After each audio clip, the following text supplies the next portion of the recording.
रोज एक कहानी।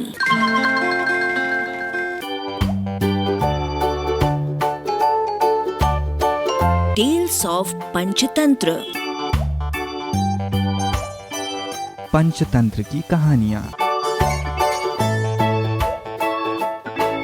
चौथी कहानी, एकता का बल। एक समय की बात है, कबूतरों का एक दल आसमान में भोजन की तलाश में उड़ता हुआ जा रहा था। गलती से वो दल भटककर ऐसे प्रदेश के ऊपर से गुजरा जहाँ भयंकर अकाल पड़ा था। कबूतरों का सरदार चिंतित था। कबूतरों के शरीर की शक्ति समाप्त होती जा रही थी। शीघ्र ही कुछ दाना मिलना जरूरी था। दल का युवा कबूतर सबसे नीचे उड़ रहा था। भोजन नजर आने पर उसे ही बाकी दल को सूचित करना था। बहुत समय उड़ने के बाद कहीं वो सूखाग्रस्त क्षेत्र से बाहर आया। नीचे हरियाली नजर आने लगी तो भोजन मिलने की उम्मीद भी बनी। युवा कबूतर और नीचे उड़ान भरने लगे। तभी उसे नीचे खेत में बहुत सारा अन्न बिखरा नजर आया। चाचा, नीचे एक खेत में बहुत सारा दाना बिखरा पड़ा है, हम सबका पेट भर जाएगा। सरदार ने सूचना पाते ही कबूतरों को नीचे उतरकर खेत में बिखरा दाना चुनने का आदेश दिया। सारा दल नीचे उतरा और दाना चुगने लगा। वास्तव में वो दाना पक्षी पकड़ने वाले एक बहेलिये ने बिखेर कर रखा था। ऊपर पेड़ पर तना था उसका जाल।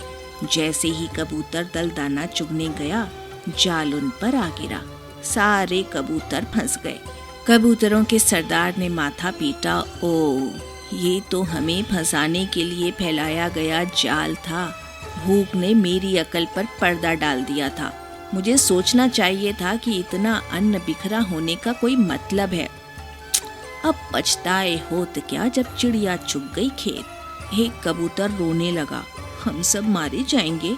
बाकी कबूतर तो हिम्मत हार बैठे थे, पर सरदार गहरी सोच में डूबा था। एकाएक उसने कहा, सुनो, जाल मजबूत है, ये ठीक है, पर इसमें इतनी भी शक्ति नहीं कि एकता की शक्ति को हरा सके। हम अपनी सारी शक्ति को जोड़ें तो मौत के मुंह में जाने से बच सकते हैं। युवा कबूतर फड़फड़ाया, चाचा, साफ साफ बताओ ना, तुम क्या कहना चाहते हो? जाल ने हमें तोड़ रखा है, शक्ति कैसे जोड़ें? सरदार बोला, तुम सब चोंच से जाल को पकड़ो, फिर जब मैं फुर्र कहूँ तो एक साथ जोर लगा कर उड़ना। तभी जाल बिछाने वाला बहेलिया आता नजर आया। जाल में कबूतरों को फंसा देखकर उसकी आंखें चमक उठी। हाथ में पकड़ा डंडा उसने मजबूती से पकड़ा और जाल की तरफ दौड़ा। बहेलिया जाल से कुछ ही दूर था कि कबूतरों का सरदार बोला, फुर्र। सारे कबूतर एक साथ जोर लगा कर उड़े तो पूरा जाल हवा में उठा और सारे कबूतर जाल को लेकर ही उड़ने लग गए। कबूतरों को जाल सहित उड़ते देखकर बहेलिया अवाक रह गया। कुछ संभला तो जाल के पीछे दौड़ने लगा। कबूतर सरदार ने बहेलिये को नीचे जाल के पीछे दौड़ता पाया तो उसका इरादा समझ गया। सरदार भी जानता था कि अधिक देर तक कबूतर दल के लिए जाल सहित उड़ते रहना संभव न होगा, पर सरदार के पास इसका उपाय था। निकट ही एक पहाड़ी पर बिल बनाकर उसका एक चूहा मित्र रहता था। सरदार ने कबूतरों को तेजी से उस पहाड़ी की ओर उड़ने का आदेश दिया। पहाड़ी पर पहुंचते ही सरदार का संकेत पाकर जाल समेत कबूतर चूहे के बिल के निकट उतरे। सरदार ने मित्र चूहे को आवाज दी। सरदार ने संक्षेप में चूहे को सारी घटना बताई और जाल काटकर आजाद करने के लिए कहा। कुछ ही देर में चूहे ने वो जाल काट दिया। सरदार ने अपने मित्र चूहे को धन्यवाद दिया और सारा कबूतर दल आकाश की ओर आजादी की उड़ान भरने लगा।